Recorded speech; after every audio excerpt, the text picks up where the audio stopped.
Hello, my name's Rebecca Lee, and I wrote this book, The Mercury Detoxification Manual, with Andy Cutler, PhD, who should have got a Nobel Prize for what he figured out. And you'll notice I'm no longer wearing glasses. This is because I just had cataract surgery. I know I need reading glasses, but it is so great to see whites and the beautiful colors again. So you see I'm not a total Luddite. So one of the big revelations I had from working with Andy Cutler and reading his books is that mercury toxicity runs in families. The inability to excrete it very well is genetic, although it is not that MTHFR gene, it's something else. This was an epiphany for me.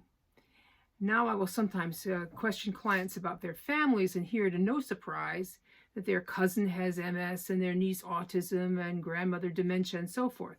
My family was no exception. My mother died with Alzheimer's disease.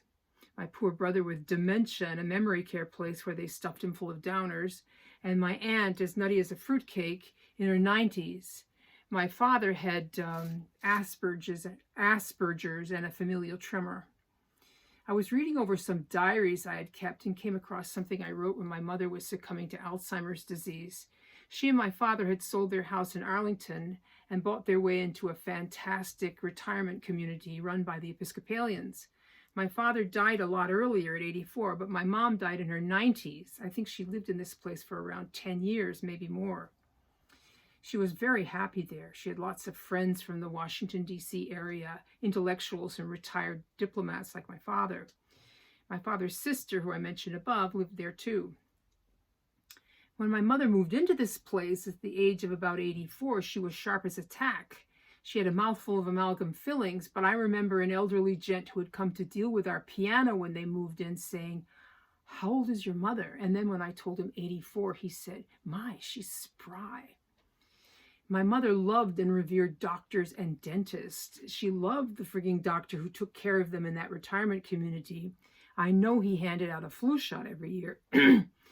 I believe with all my heart that mercury is implicated in Alzheimer's disease. In any case, that's my story and I'm sticking to it. When her dementia got very severe, she wound up in the nursing section of her community.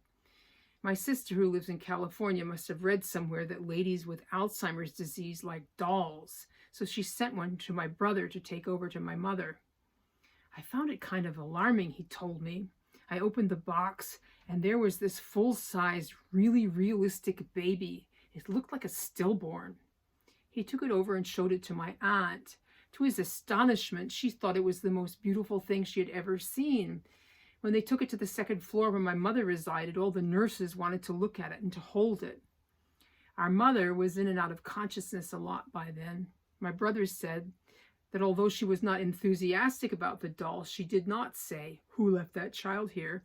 It was more a, "That's nice, dear" reaction, and then back to sleep. My daughter once said that Alzheimer's disease is really tragical and comical at the same time. She ran a caregiver agency and I used to work for her. Once I had a client at a local nursing home. This lady had had a PhD in mathematics or something, but wound up in memory care. I bet she had her share of amalgams. Everybody that age did. She never had much to say until one of her neighbors at the table where they sat got a doll. Not even a fancy doll, just an ordinary doll. She eyed that other lady's doll and finally said in a deep voice after days and days of silence, "That's a very nice doll you have there." My mother died soon after, and then some years later my brother started losing his brain, as he put it. He also died in a memory care facility. He was only in his 60s. When he was younger, he'd had a job standing around watching buildings getting blown up. He told me the organized crime people would send in the homeless to remove the thermostats and so forth first, but maybe they didn't do such a good job. He also had a mouthful of amalgams and got a flu shot every year because he was a hypochondriac. My daughter confided in me that she thought I was getting early onset dementia at one point. Well, now I am not. I think my brain is going to hold up, and she does too. That's what chelating implacably for I can't even remember how many years will do for you. I chelated without fail, week after week. I don't think I even took a break once. So don't wait. Chelate. Especially if you're my age. This thing doesn't get better. It only gets worse. The prognosis is terrible. Don't wind up without a brain. Get this stuff, which is oxidizing the crap out of your neurons, out of your body. So thank you for listening. Please like and share and all those good things.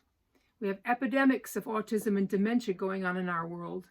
It's all mercury. Mercury from dental work, mercury from light bulbs and tilt switches, mercury from those products that must not be named. People should not be doomed to just fade away and die with dementia. Little kids and their poor beleaguered parents should not have to suffer so much. Let's get the word out.